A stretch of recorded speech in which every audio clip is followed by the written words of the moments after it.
Okay, so this is part 6 of dating my narcissistic ex.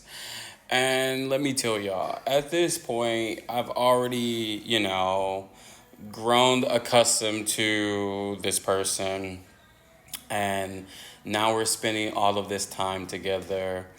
And they're even telling me just how amazing of a person I am. And I'm just thinking that I am living the fantasy. I'm in London, I'm dating someone that's Spanish. My life is just like at the top of the top.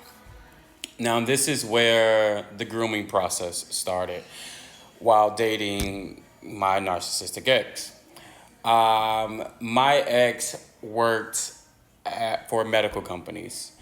And with my ex working for medical companies, it was, of course, during the pandemic, my ex was still allowed to travel the country. So he can go from anywhere, from London to Cornwall, Scotland, any of the region of the UK.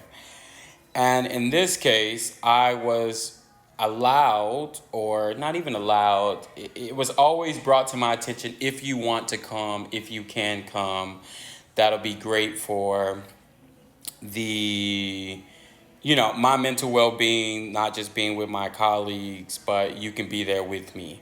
Again, me thinking this is the fantasy, I'm thinking this is the full-blown fantasy.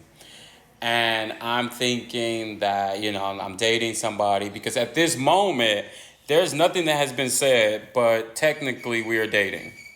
It can be my fault for believing that we were dating or whatever, or however you guys want to judge that. But it was told to me, I want you here, things like that. And I'm thinking, as somebody that's a little bit older than me, previous relationships, I never had to have conversations. Maybe that was the reason too. But I never had to have these conversations. It was just something that sort of just happened. So I remember the first trip that we went on together was to Birmingham, and I remember like being able to use the company's card.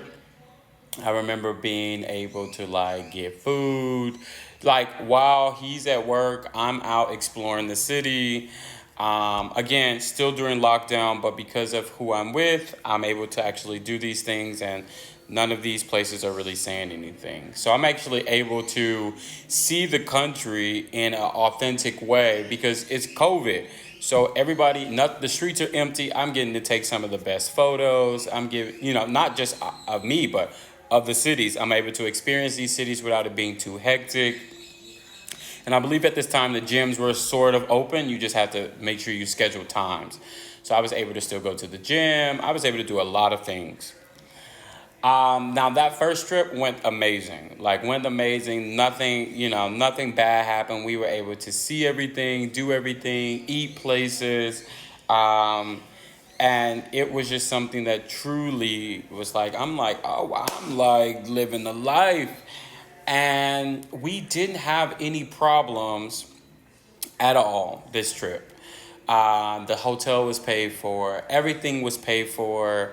We didn't have to worry about anything. We took hikes. We went places like on the coast and things like that. Now, it was told to me during this vacation that there would be another vacation or work trip coming up next. And I'm like, oh, that's cool. I'm down to do that. Let's do it. I'm open for all of the adventures. Like if you got the adventures, you got the company credit card, I'm going. Um, and again, all you all knew, like I said, long as I had my laptop with me, I was good. I didn't have to worry about nothing. Literally like the dream. So as we're in the car coming back, I was met with sort of a proposition. This is when the conversation about us being together started.